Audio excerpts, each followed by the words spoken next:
엘리후가 욥에게 정죄하고 있는 모습들을 보게 됩니다. 우리가 엘리후라는 사람이 원래 하나님에 대해서 잘 알고 있다고 했잖아요. 하나님에 대해서 잘 알고, 물론 이제 욥의 세 친구 역시도 하나님에 대해서 잘 알고 있는 사람이었다고 그랬습니다. 그렇지만 욥이 고난받고 시험을 받는 것이 누구로부터 오고 있는지에 대해서는 알지 못했기 때문에, 이것이 하나님으로부터 온 것이었다고 했다면 아마 이렇게까지 경계하지는 않았을 거예요. 그런데 이 욥의 세 친구와 이 엘리후 같은 경우는 하나님으로부터 시험이 온 게 아니라 아마 이 욥이 사탄에게 유혹받아서 이런 어려움을 당하고 있는 거다라고 생각을 해서 하나님이 어떤 분이신지에 대해서 열변을 토하고, 하나님은 이러이러한 분이시기 때문에 너가 여기에 부합하고 합당하지 않기에 너가 지금 유혹받고 시험 당하고 있는 거야. 너가 어려움을 당하고 있는 이유가 바로 이런 것들 때문인 거야. 그러면서 가르쳐 주는 거예요. 가르쳐 주는 거죠. 이 가르침이 엘리후가 굉장히 길게 가르치고 있어요.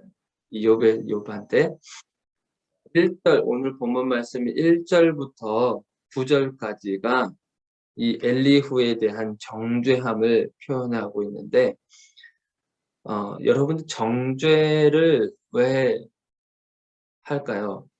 먼저 그걸 하기 전에 사실 이게 욥과 세 친구들이, 그리고 엘리후가 욥에게 이렇게 정죄하기 전에 가장 먼저 했었어야 되는 게 뭘까요? 하나님에 대해서 잘 알고 또 하나님이 어떤 분이신지에 대해서 분명하게 알고 있는 이 세 친구와 엘리후가 이렇게 욥에게 정죄하기에 앞서서 가장 먼저 해야 되는 게 무엇일까요? 그것이 바로 뭐냐면 하나님한테 물어봐야죠. 하나님, 지금 욥이 지금 이런 고난과 어려움과 힘든 가운데 있는데 이것이 정말 누구로부터 온 것입니까?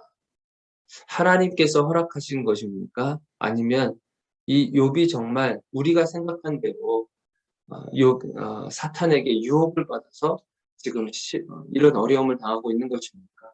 이렇게 먼저 하나님한테 물어보고 했었어야 되는 거잖아요. 그런데 그 물어보지도 않고 그냥 자기들이 가지고 있는 생각을 그대로 욥한테 쏟아내는 거죠. 이 정죄를 하는 이유가 뭘까요? 이 정말 욥을 살리려고 하는 걸까요? 이 엘리후의 오늘이 정체하고 있는 이 말 속에서도 정말 욥을 사랑하는 마음에서 이렇게 정죄하는 말을 하는 걸까요? 하나님에 대해서 이렇게 가르치고 있는 걸까요? 아니면 정말 엘리후가 가지고 있는 하나님에 대한 지식을 그냥 이렇게 쏟아내는 것에 거기에 희열을 느껴서 그렇게 지식을 자랑하는 걸까요? 누군가를 정죄한다고 했었을 때는 기본적으로 깔려 있는 게 뭐냐면 나 자신의 의를 드러내려고 하는 것이 있어요. 나 자신의 의를. 정죄라고 하는 말이 뭐냐면 저 사람은 저렇게 사니까 그렇게 되는 거예요. 반대로 얘기하면 나는 그렇게 안 살고 있다고 하는 것을 반증하고 있는 거예요. 욥이 하나님한테 죄를 범했고 욥이 어려움을 당하고 했었던 그 이유는 욥이 하나님 앞에 그런 큰 죄와 범죄하고 그렇게 하나님의 뜻에 합당하지 않게 살았기 때문에 지금 욥이 그런 시험을 당하는 거니까, 다시 말하면 나는 그렇게 살고 있지 않다고 얘기하고 있는 거나 마찬가지입니다. 손가락을 펴서 저 사람은 왜 저렇게 살지라고 얘기를 하거나 그렇게 생각을 한다는 거는 나는 그렇게 생각하지 않고 나는 그렇게 살지 않고 있다라고 하는 것을 증명하고 있는 거예요. 뒤집어서 얘기하면. 이걸 마치 어떤 거랑 똑같냐면요.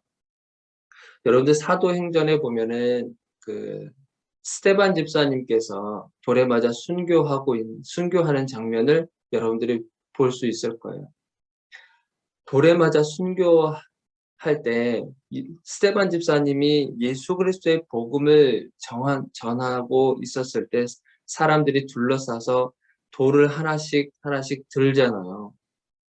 그러고 나서 스데반 집사를 향해서 돌을 집어던져요. 그렇죠?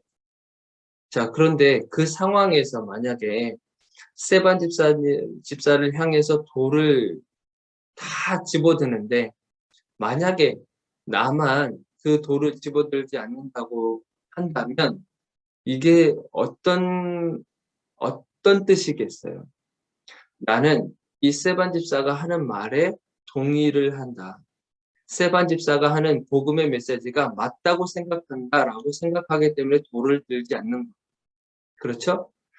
그런데 돌을 던지려고 사람들이 이렇게 돌을 집어 던지는데 그러면 돌을 집어 던지지 않은 나 역시도 이 사람들한테서 돌을 맞아야 되는 상황이 되는 거예요. 자, 다시 말하면 이 사람들이 돌을 집어 던지는 것은 두 가지 마음이 있는 거예요. 들기 싫지만 드는 것도 있고 정말 저 스데반 집사를 죽이겠다고 하는 그런 마음을 가지고 있는 그 마음도 있는 거예요. 그러니까 그 상황에서 내가 스데반 집사에게 돌을 집어 던지면 모든 사람들과 동일하게 똑같은 생각을 가지고 있다고 여겨지게 되는 거죠. 돌을 집어 던지는 순간 무엇이 생기는 거냐면 나는 스데반 집사와 달라. 스데반 집사가 전하는 그 복음하고는 나와 상관이 없는 거예요. 그러니까 스데반 집사는 돌에 맞아 죽어도 되고 나는 상대적으로 돌에 안 맞아도 되는 거예요. 나는 의로운 사람인 거예요. 스데반 집사는 의롭지 못한 사람인 거예요. 라고 얘기를 하게 되는 거죠. 똑같은 거예요. 스데반 집사가 욥이라고 생각하시면 되고 돌이 욥을 향해서 던져지는 정죄라고 생각하시면 돼요. 정죄하고 있다고 하는 것은 뒤집어서 얘기하면 나 자신에 대해서 의롭다라고 하는 것을 오히려 반증하고 있는 거랑 똑같은 거예요. 이 엘리후가 욥에게 이렇게 정죄한다고 하는 것은 엘리후 자신은 하나님 앞에서 의로운 사람이라고 얘기를 하고 있는 거랑 똑같은 거예요. 욥을 희생시켜 가면서, 욥을 정죄해 가면서, 그러면서 하나님 앞에서는 마치 의로운 것처럼, 하나님 앞에서는 마치 하나님의 뜻에 합당한 사람처럼 보여지도록 그렇게 하고 있다는 것. 그게 우리 인간에게 다 그렇게 가지고 있어요. 사람들을 정죄할 때 항상 그런 마음이 있잖아요. 저 사람이 잘못을 지적했을 때는 나는 그렇게 살고 있지 않다라고 하는 것을 얘기하고 있는 거랑 똑같은 거죠. 우리가 하나님에 대해서 알고 있다고 하면서도 정죄하고자 하는 그런 마음들이 스물스물 이렇게 올라와요. 그러니까 이것을 정말 하나님 말씀 안에서 항상 겸손함으로 이렇게 나가셔야 됩니다. 자, 우리 다 볼 수는 없지만 우리가 11절 한번 더 계속해서 말씀을 볼까요? 자, 11절. 사람의 행위를 따라 갚으사 각각 그의 행위대로 받게 하시나니. 우리가 일단 또 10절을 보면은 그러므로 너희 총명한 자들아 내 말을 들으라. 하나님은 악을 행하지 아니하시며 전능자는 결코 불의를 행하지 아니하신다. 하나님에 대해서 얘기하고 있죠. 엘리후가. 하나님은 악을 행하지 않으신 분입니다. 전능자는 결코 불의를 행하지 않아 사람의 행위를 따라서 갚으시는 분이야. 각각 어떻게 행동했는지, 어떻게 말을 하고, 어떻게 생활해 왔는지 거기에 대한 행위대로 받게 하시는 분이 하나님이지. 이거 맞는 말이죠. 이것이 왜 맞냐면 우리 로마서에 나오는 말씀입니다. 로마서 2장 6절에서 10절에 있는 말씀인데요. 제가 한번 읽어드릴게요. 이거는 우리말 성경, 쉬운 성경으로 제가 한번 읽어드릴게요. 로마서 2장 6절.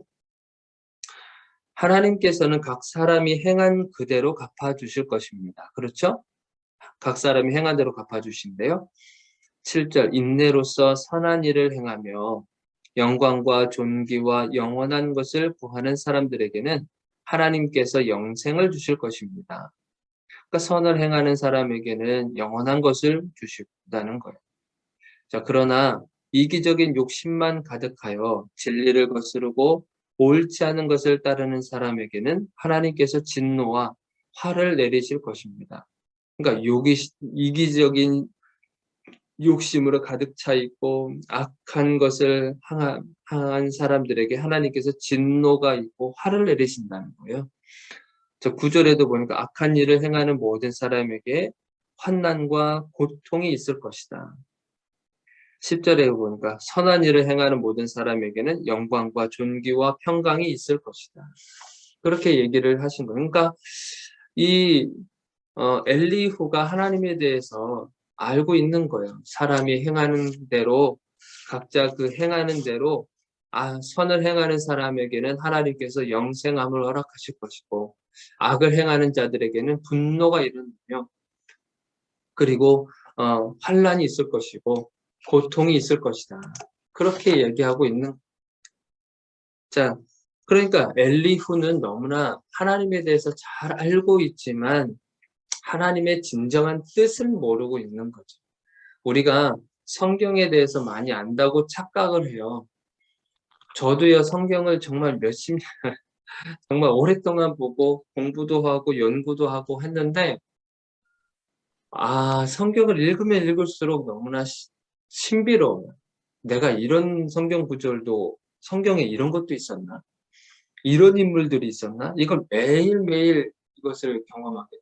이런데 하나님에 대해서도 우리가 안다고 너무나 착각을 많이 하면서 그렇게 사람들에 대해서 이렇게 정죄하거나 그런 일들이 일어나는 거죠. 그러니까 우리가 그런 부분들에 대해서 참 조심해야 되겠죠. 하나님을 안다고 하는 것에 대해서 우리가 조심해야 됩니다. 자, 그리고 또 한 가지는 우리가 그다음 말씀으로 보면은 모든 사람들이 다 하나님 손안에 있다라는 것을 말씀해주고 있어요. 자, 15절부터 마지막 절까지 보시면 지위를 막론해요. 지위가 있든 없든 상관없이, 가난하든 부자든 상관없이, 그리고 힘이 있든지 없든지 상관없이 다 누구의 손에 있냐면 하나님 손 안에 있는 거예요. 이들을 한순간에 목숨을 걷어가시는 분도 하나님이신 거예요. 아무리 힘이 있다고 건강하다고 자랑하고 그렇게 할 필요가 없어요. 하나님 앞에서는 다 건재한 사람이 없어요. 하나님께서 한번 입바람으로 후 불면 다 날아갈 사람들인 거예요. 그런데 그런 사람들끼리 서로 만나가지고 서로 내가 잘났네, 누가 잘났네, 당신은 잘못 살았어, 당신은 어떻게 그렇게 죄를 짓고 살아, 이렇게 서로 지지고 볶고 그렇게 할 대상들이 아닌 거예요, 우리들은. 하나님 앞에서는 다 부족한 사람들이고 하나님 앞에서는 지극히 작은 자들인 거예요. 사도 바울의 고백처럼 우리는 지극히 작은 자들입니다. 그 겸손의 모습이 날마다 우리의 삶 속에 겹겹이 이렇게 쌓아가기를 바랍니다. 하나님을 아세요? 하나님의 말씀을 그래도 다른 사람들보다 많이 알고 있나요? 그러면 하나님 앞에 더 무릎을 꿇고 겸손의 모습으로 나가기를 바라요. 하나님은 한 번에 그냥 이렇게 싹, 20절에 보세요. 한밤중에 순식간에 죽는다. 우리는 먼지와 같은 존재들인 겁니다. 그럼에도 불구하고 하나님께서 존귀하게 세우시고 하나님께서 정말 제사장으로 세워주시고 하나님의 귀한 생명까지도 예수 그리스도의 생명까지 주시면서 우리가 먼지와 같은 존재였지만 그런 존귀한 자로 하나님께서 세워주신 겁니다. 그렇다고 해서 하나님 앞에 우리가 교만의 모습으로 살아가도록 우리에게 그런 선물을 주신 건 아닙니다. 우린 끊임없이 주님 앞에서 낮아져야 돼요. 그래서 오늘 하루도 여러분들이 살아가시면서 내가 혹시라도 정죄하려고 하는 마음이 가슴속에 있는가? 그러면 다시 한번 하나님 앞에 물어보세요. 하나님, 이 마음이 누구로부터 온 것입니까? 사단에게서부터 온 겁니까? 아니면 하나님으로부터 온 것입니까? 하나님, 그것을 분별해 나갈 수 있게 해주세요. 혹시라도 그 정죄해야 할 그 사람이 사단으로부터 온 유혹에 빠져 있는 사람이라고 한다면 내가 욕을 받는다 할지라도 그 사람에게 정의를 얘기할 수 있는 용기와 담대함을 주옵소서. 그렇지만 그 사람이 하나님으로부터 오는 그런 시험에 있다고 한다면 그를 위해서 기도하게 하시고 그를 위해서 끊임없이 용기를 주고 하나님의 생명의 말씀을 계속 전해줄 수 있도록 하나님 우리에게 분별력을 허락해 주옵소서. 그런 마음으로 오늘 하루도 여러분들이 승리하시기를 주의 이름으로 축원드립니다.